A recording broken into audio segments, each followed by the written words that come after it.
Medical college నేనే తీసుకొచ్చానని అంటాడు. Medical college కట్టను అని నువ్వే అంటావు, పీపీపీలో ఇచ్చేస్తానని నువ్వే అంటావు. ఒకవేళ ఒకటో ఆరో ఏదైనా ఓపెనింగ్ దీనికి వస్తే అది ప్రారంభించి ఇదంతా నా దయ వల్లే అంటే. మీకు మొదటి నుంచి అలవాటు ఏంటంటే ఎవడికో పుట్టిన బిడ్డకి మీరు పేరు పెట్టుకునే అలవాటు. మీకు పుట్టింది ఒకరికి, చెవిలో పేరు చెప్పింది మాత్రం మీరు.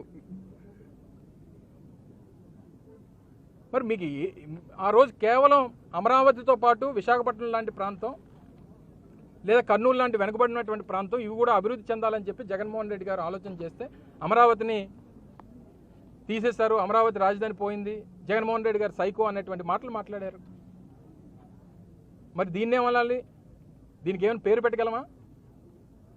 ఈరోజు జరుగుతున్నటువంటి మీరు తీసుకున్నటువంటి నిర్ణయాలకి మీకు ఏం పేరు పెట్టాలి?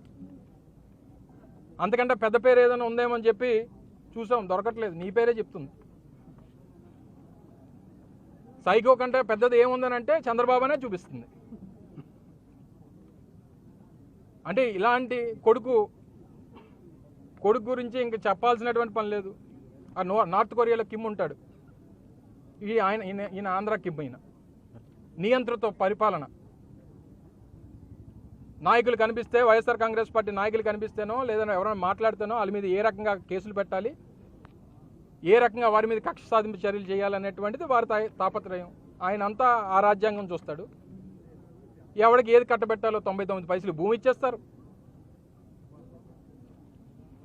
ఈరోజు మెడికల్ కాలేజీలు, ఈ సూపర్ స్పెషాలిటీ హాస్పిటల్ ప్రైవేట్ వాళ్ళకి ఇచ్చేస్తారు.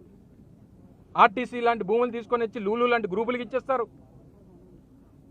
రియల్ ఎస్టేట్ సంస్థలకేమో 10 కోట్లు 20 కోట్లు ఉన్నటువంటి భూములు 50 లక్షలకి ఇచ్చేస్తారు. ఏం మీ అబ్బాయి జాగీరా ఏమన్నా? మీ రాష్ట్ర ప్రభుత్వం అంటే ఈ రాష్ట్రంలో పరిపాలన చేసేటువంటి ముఖ్యమంత్రి దగ్గర నుంచి కింద స్థాయి ప్రజాప్రతినిధి వరకు ఈ రాష్ట్రంలో ఉన్నటువంటి ప్రభుత్వ ఆస్తులకి, ప్రజల ఆస్తులకి మీరు కస్టోడియన్స్ మాత్రమే తప్ప మీకు ఎవరికి కూడా ఏ జీపీఆర్ రాసిచ్చేలేదు. మీకు నచ్చినట్టు అమ్మేసుకోవడానికి, మీకు కావాల్సినటువంటి వారికి కట్టబెట్టడానికి ప్రభుత్వాన్ని ప్రజలు మీకు ఇచ్చినటువంటిది రియల్ ఎస్టేట్ వ్యాపారం చేసుకోవడానికి కాదు, మీరు స్కాములు చేయడానికి కాదు, పేదవాడు పొట్టకొట్టడానికి కాదు. ఇన్ని కార్యక్రమాలు చేసి ఇంకా నేను సూపర్ హిట్. ఏం సూపర్ హిట్?